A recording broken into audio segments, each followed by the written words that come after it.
Hello. Melissa? Hi. Yes, I'm Melissa Knight. Nice to meet you. Jared Yates? Hi, Jared. It's nice to meet you. Hello, Jared. Mike Williamson. Ah, nice to meet you, Mike. Yeah, very well. All right, welcome to our introductory course on rafting. This is to give you guys a good understanding or maybe a brush up on things that you haven't seen in a while.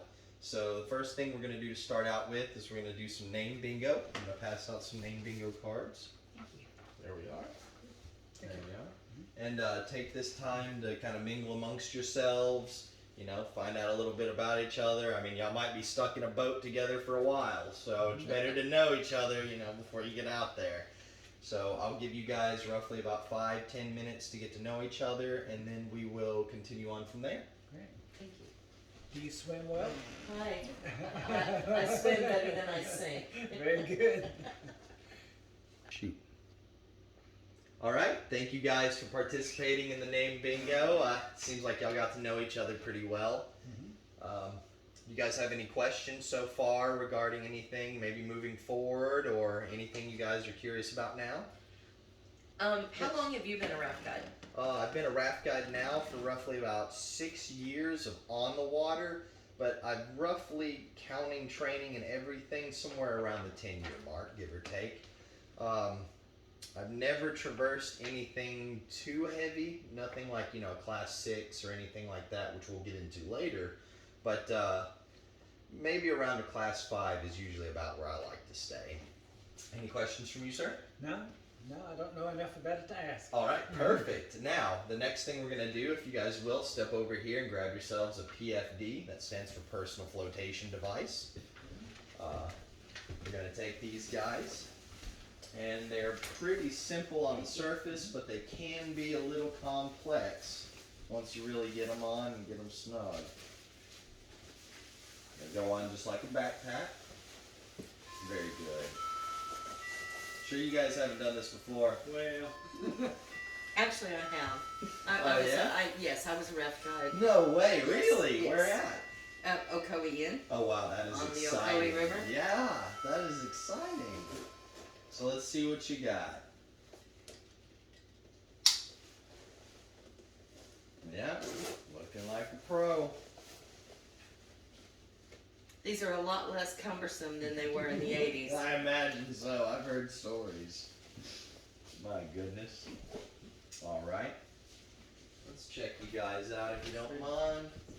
See how we got a little bit of looseness here. We definitely want to take on the sides. okay. You've got strings, these draws right here. Get them through right there.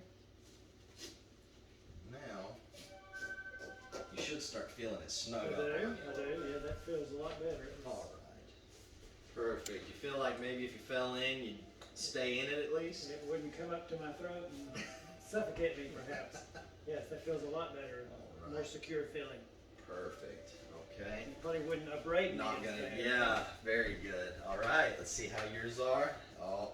Okay. Got some work to do on this guy as well. It's the same deal. Uh-oh, yours is twisted. So let's go ahead and pop that bad boy off because you're going to rub yourself raw with a twisted line like that. Alright. And that was it right there. Perfect. Throw her back on. Alright. That would be easy to do. Looks like something to watch for. Yeah, definitely. It's especially in this area, there's a lot of motion in your upper body, a lot of twisting. And at that point, you can definitely rub yourself raw, especially if you're out on the water, you know, 3-4 hours at a time with your buddies. You may not be paying attention to it, but it's definitely going to be causing some problems. Now, once you get that in there. I assume it's always helpful to have someone else check your PDF before you get in the water. That's it, exactly. Now that I've got this nice and tight on one side, you feel how that feels? Yes, I'm yes. gonna come over here to you, and I'm gonna go ahead and loosen your side. And if you guys don't mind, I'd like y'all to go ahead and tighten up each other, so you get a little experience on, you know, tightening up the Because you can't see us. strap. Right, exactly.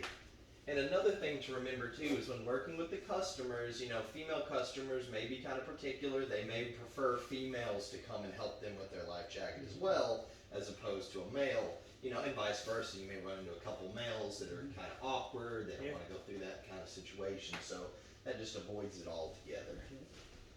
And See here, I have let's see him do you.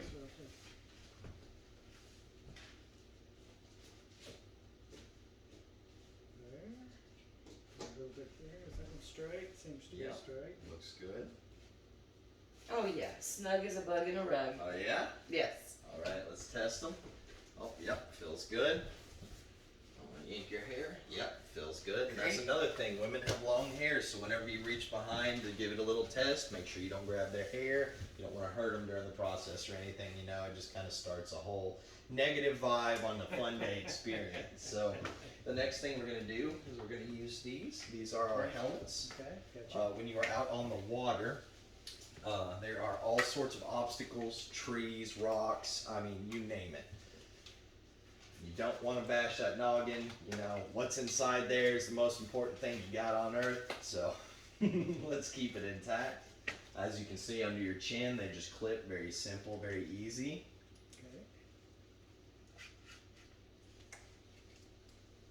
Okay. Okay.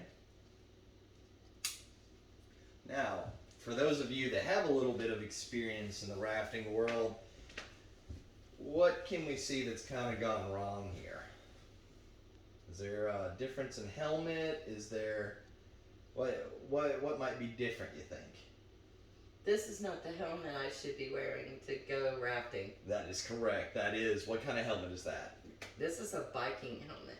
Perfect. So this is a good stop. Take a moment and look. You know, well, I will say this. If you're going to go down the water, I'd rather you have some form of head protection no matter what. But if you can, especially with our company, what he's wearing right now is ideally what you're going to uniformize in your everyday routine. All right? So for the sake of time, we'll continue on and you can enjoy your special helmet. All right? The next step we're going to move on to is paddles. Got you right here. All right. Now what you have at the top is called the T-grip. That is where your hand stays at all times. The primary reason behind it, you're swinging backwards, your buddy's smiling, having a good time, now he's got no teeth. So as long as you keep that covered and keep that plastic from hitting him raw, you know, I'd rather be punched than hit with a piece of plastic. The other thing is that's where you're going to hold a lot of your weight when you're doing your push through and your pull. So right there, it's very important to keep your hands tight and on a good grip. Make sure you test your length on your draw. You know, sometimes you might want a little shorter, sometimes you might want a little longer, but more or less it's whatever feels comfortable to you. All right? Feels good. Check your shoulder position. Melissa, if you don't mind, Mike seems like he's got some experience, but turn around and check his shoulder position real quick. You see how he's kind of got that one a little bit elevated, but it's pretty much nice and seamless? See if you can mimic that exact posture. Because ideally, again, this is a form you're going to be holding the whole way down the river. So you don't want to hurt yourself, you know, halfway through. Okay? Looks very good. Okay, show me your paddle form. Yep. Stroking together. Very good. Very good. All right. Now that you guys have gotten some hands-on experience with it, do you have any questions? Is there anything that's kind of raising concerns for you? I think from my experience, the thing that concerned me the most, we had self-bailing boats. Correct. And because I am short of stature and everything, I would have to keep my feet as a guide up under the seat in front of me, which was not a problem. But the problem was when you told clients to dig or to left side to lift up and things like this. The biggest challenge was getting people to follow the directions and to understand that we're having a good time, but if they don't follow directions, it could turn a good time into a really bad experience. Yeah. How do we overcome that? Okay, so the best thing to do in those moments, especially when out on the water, is just working in unison, staying in communication, you know. If someone on the right side is definitely having trouble, communicate to them. You know, if the guy behind you is yelling, dig, look over to them while you're digging and give them a little bit of advice, you know. Hold your shoulders straight, you know, pull harder, anything like that that might give them a little bit of oomph to get you guys to where you're going. Because again, if you get stuck out there or you flip or you circulate a client, it's not going to be a very positive experience. So what we're going to try to work on mainly is teamwork. And there's a lot of other things we'll do along the way through the course that will build teamwork between you guys and the other guides that you'll be working with in the future. Thank you. Thank you.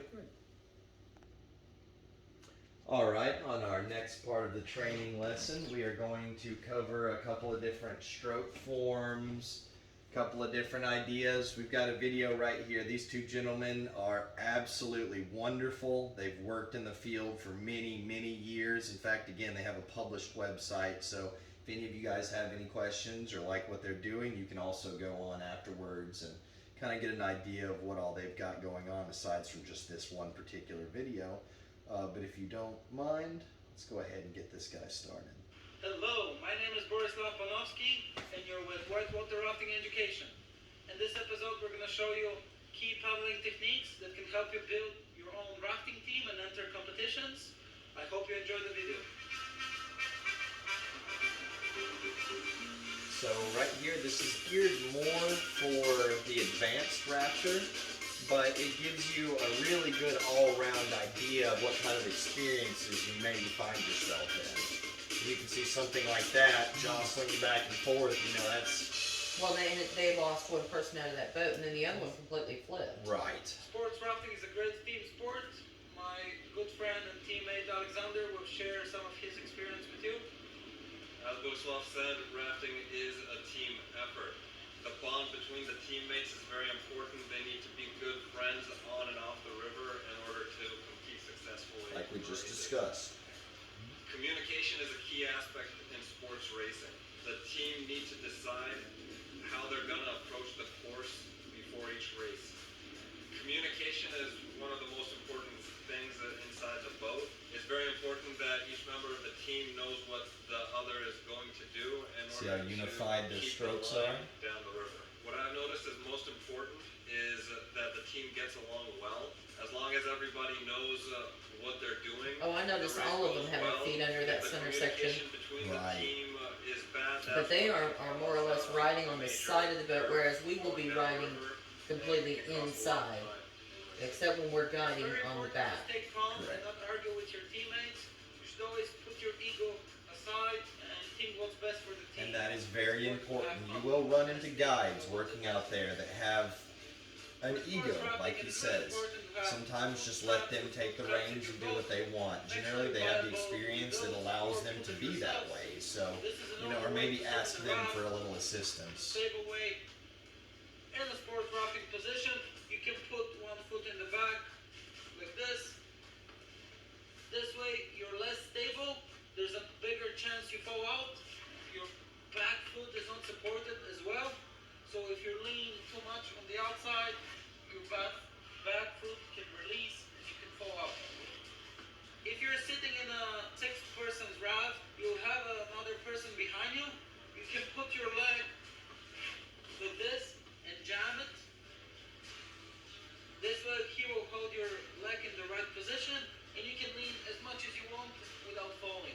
And remember, you can also If teach you this to the paddling clients as well with as 6 you're working people with. in the raft, each person supports the person in the front. This way he can lean out as well and do his thing. I can lean out and he can lean out. It takes a little bit to get used with the position.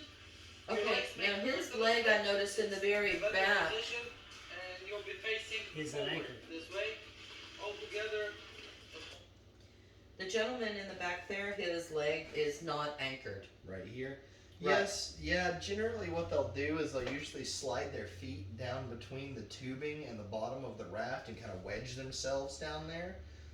Or, I'm not sure if it's shown, but I believe this particular raft actually has footholds right there for you to slide your feet into that kind Oh, I of lock see. you into place.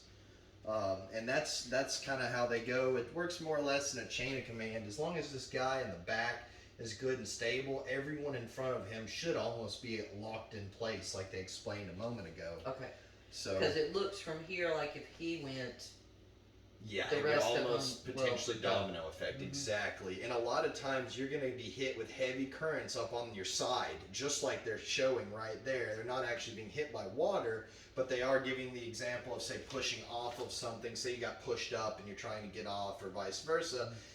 This kind of formation allows mainly these two, but like you mentioned, all three have a level of mobility to push off or away that they wouldn't have if they were all just kind of sitting in the boat. You know, at that point, it's just them pushing, and then they have to fight with their body weight to counteract that effect. So Okay. with this, it gives them the ability to, again, work in unison, just keep everything going, well-oiled machine. Okay.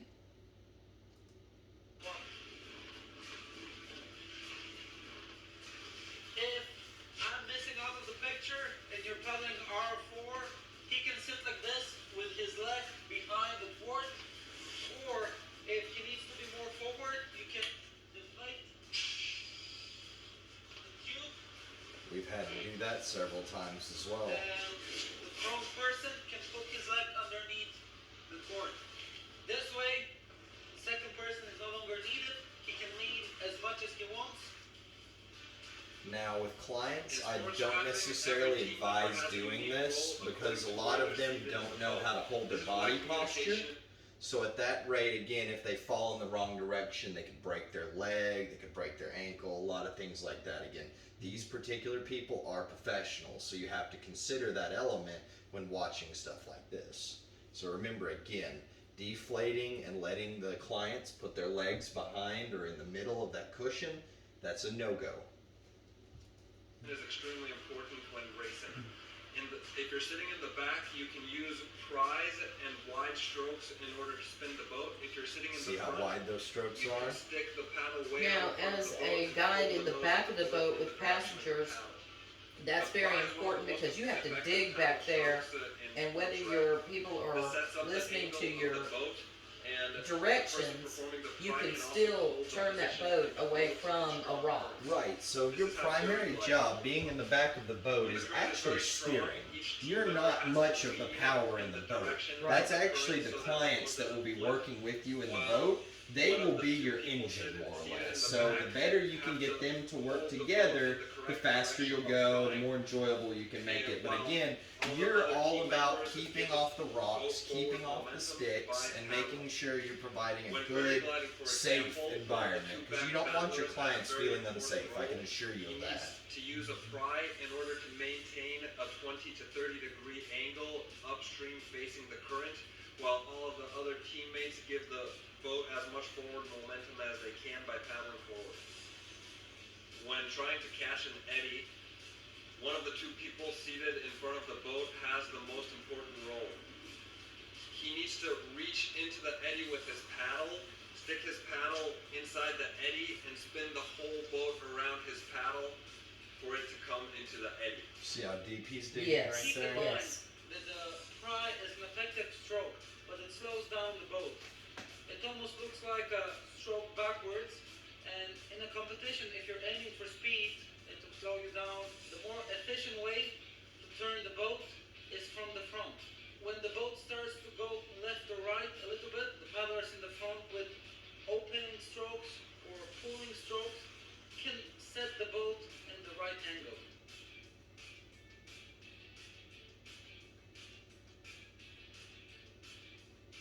You guys have a good idea of what he was talking about right there? Yes. Alright.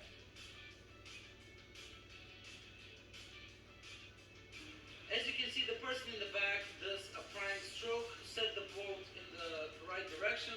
This way the other paddlers can focus on paddling hard and keep the boat up to speed. As your team progresses, you're going to start and use more opening and pulling strokes in the front, and you're going to use less and less prime strokes to maneuver the boat.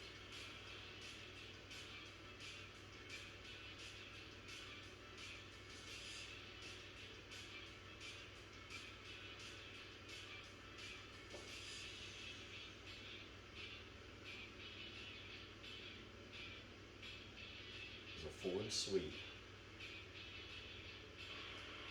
Okay, another beautiful episode of Backwards Whitewater Rafting Education. We talked about paddling and maneuvering in sports rafting. If you liked our videos, you can subscribe to our YouTube channel or visit the links below to see more information on how to donate. All right. It's Well, good, thank you. now that we've watched the video, are there any other questions you guys have, or anything you're unsure of, or maybe something they brought up that you guys, don't have any comprehension of, or like eddies or anything like that? Not everybody knows what an eddy is, so you guys have a good idea of what those are. Yeah. All right. So do we have any other questions on this? No. All right. Let's move on. All right, and the next thing we're going to cover, we're going to bring up a PowerPoint. We're going to go over the different classes of water. So you have Class 1 ranging all the way to Class 6. As right here on the next slide, we have Class 1 rapids. They are generally very easygoing rapids. You're probably not going to find much white water, if any. So it's what you commonly find for like float trips or leisurely trips where maybe you want to swim as opposed to raft or something like that. Class 1 waters are absolutely perfect for that. If you're wanting to take a family out, another really good opportunity to get them out on the water without having that fear factor. You guys have any questions? All right, on to the next one. So we've got Class 2 rapids here. This is your next step up from Class 1. They're a little more adventurous, but in all reality, there's not much of a big difficulty gap between the two. So Class 2 rapids are, like it says right here, generally referred to as the novice level. So that's something where you're wanting to get into it. Generally, you guys sound like you've been experienced in it before, but for people that have no experience or very little knowledge, this is a great opportunity for them to get hours out on the water to, work your way towards becoming a raft guide.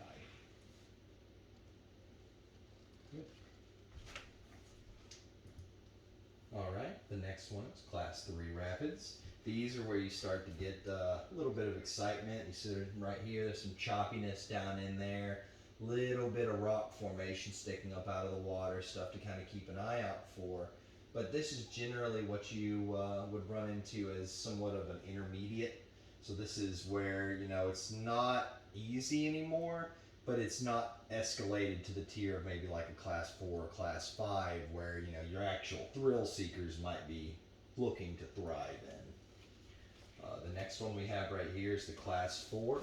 As you look around here in the picture, you've got a lot more choppiness, but the biggest difference is all of the rock formations that are now excessively protruding in the water, which as a guide, it's very important to keep an eye out, especially around your boat, because if you get hung up or snagged and the water pressure is high enough, which right here in a Class 4, it's starting to get to where it's moving pretty quickly, you can, in some points, even flip the raft or risk losing a patron of, any size.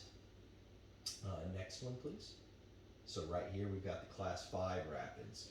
This in the area is about the highest you're going to find. Like for instance, the Ocoee River, it goes up from a Class 1 all the way to a Class 5, but you definitely have a scaling grade as you go. So some instances may be a little more intense than others.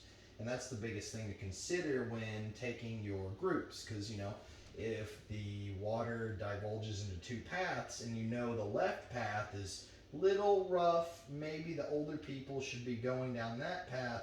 Keep that in mind, because again, you don't want to take a bunch of children down and then run into a problem where they can't get you through it because they're not strong enough or Right. they're not willing to work in unison. So this is really where the factor of fear and danger truly comes into play, because this is where, you can be circulated, you can easily fall in the water, and at that point, I've seen sometimes where people will go under, and I won't see them again for maybe 30 seconds, and they may be way up in front of me, maybe way behind me, but that's your job, is to keep an eye out and keep an active due diligence in patrolling, your boat and your surroundings, especially, again, in Class 5 waters.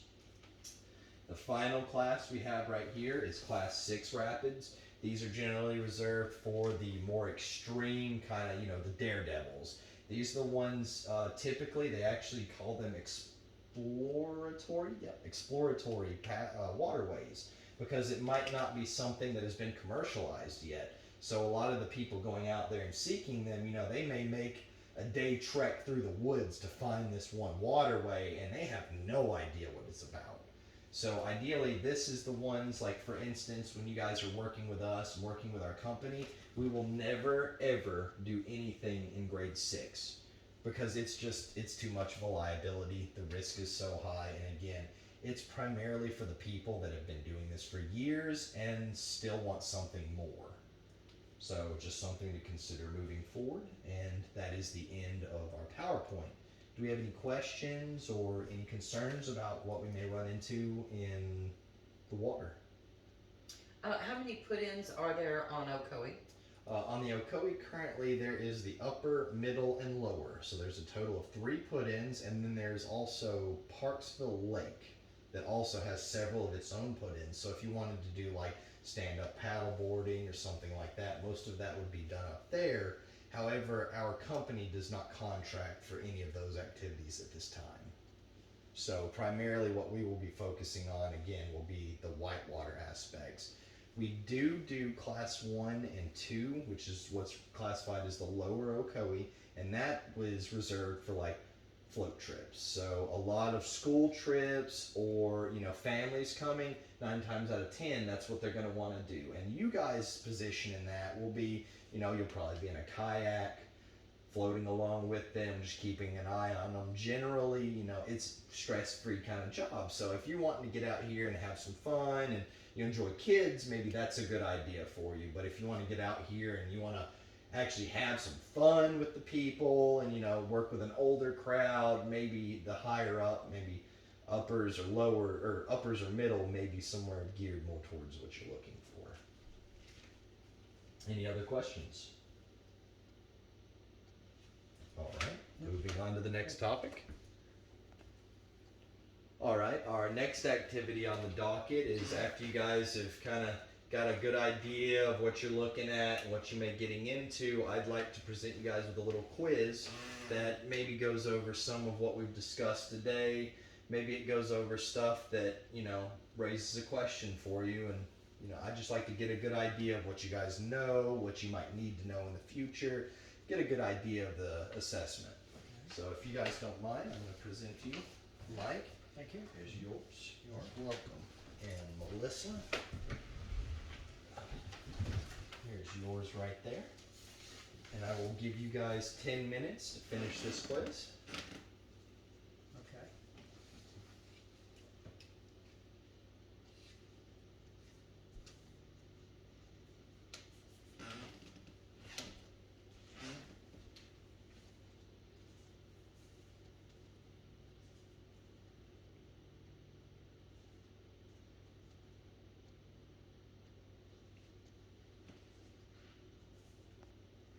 All right, the next part of the lesson plan, and fortunately for you guys, because I'm sure y'all are getting hungry, ready to get out of here, we have a DIY job aid. We're going to create these. These are going to be a in-depth list of what you guys think is important when you come in to work at the guidepost. What is the first thing you need to do, all the way to what you think you might need to do when closing up. And this detailed list can be as detailed as you want it to be. So again, if you want to highlight the fact that you have to clean all of the different equipment before you either put it up at the end or bring it out at the beginning, I would advise doing so, because these are little things that, you know, you might forget. And then if someone comes along and they wind up with some sort of skin issue or some sort of irritation because you didn't clean or you didn't properly put things up, then, you know, that all comes back on you guys. So this is just to kind of help you guys moving forward with, you know, any confusion that may come up. So I will allow you guys 10 minutes to go ahead and put these together.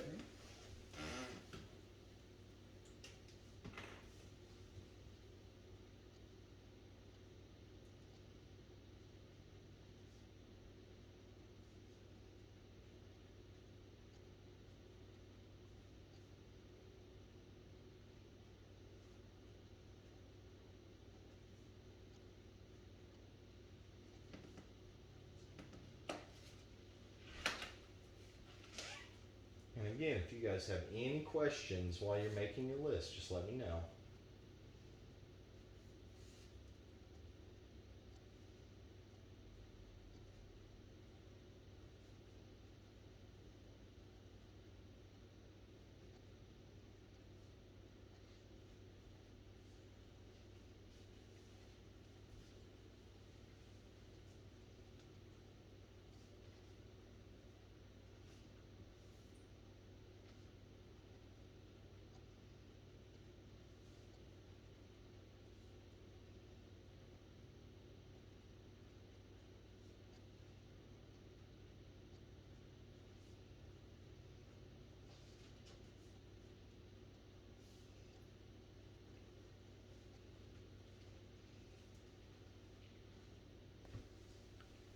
All right. Well, now that you guys have completed your job aids, you've seen what the course is all about. You've gone through a couple of the whitewater classes on the water and stuff like that. Is there any other questions you guys have or any concerns? As guides, are we responsible in any way for appropriateness of the clients for the river conditions that day or the weather conditions that day? Or will there be a meeting to evaluate that with them? Yes. Weather's iffy, you may not like this. Right, exactly. So in those circumstances, if there's any form of like inclement weather or anything like that, the main verdict we use is lightning. So if it looks like there will be any odds of a true thunderstorm, not just a rainstorm, but a thunderstorm, or if there's any activity like that in the area, we'll generally halt for that period of time. But again, as soon as we get the all clear from the Weather Channel, or again, we see that it's very clearly clearing up out there, they'll start them as soon as they can get them going. And again, inclement weather really only includes thunder and lightning. If it's raining, get them out there. They're going to enjoy it just as much. Honestly, sometimes they have a little more fun in the rain because you're going to get wet either way. So why not make? Well, what if you're already on a rapid and a storm comes up, develops? In circumstances like that, your first priority is to get yourself and your clients off of the water. If you let the raft go, don't worry about it. It's just due to the circumstances. Insurance cover things like that. But again, the most important thing is getting you and your clients out of the water and off to the side. If you can, make it up to a trail or make it up to the road, because generally the Ocoee runs a lot right there beside the road, so there's always an access on and off the road. The other big thing to consider really is really large trees. I wouldn't advise crowding around those. Lightning likes to strike the tallest thing in the area, or more importantly, the most positively charged thing in the area. So if there's a lot of you guys around, a tall tree, kind of playing with fire there. So these are all just factors to consider. And will we receive training for those things Yes, in the this future? will all come in the future. Again, this is just the introduction for the course. If you guys are enjoying it and you want to continue on, there will be a lot more in-depth information given in the future. Again, that was the big important part of the job aid, and something I want you guys to remember is when you guys get out of here, don't be afraid to keep in contact. In fact, I want you guys to go as far as to let me know the first time you use your job aids, because that not only reaffirms me that you guys are using them, but it also tells me that it's something that's actually valued by you guys and something that you'll use, in your everyday. Because I don't want to incorporate something into my course that isn't going to offer you guys any benefit. Because right now, the most important part is getting you guys on the water, making sure you're safe and your clients are safe, and having a great time. Any other questions? All right. Well, I'm Jared Yates. It was wonderful. Thank you. Nice Thank to you meet much. you, Mike. Nice to meet Nice you, Melissa. meeting you. Thank you. And y'all have a wonderful evening. We appreciate it.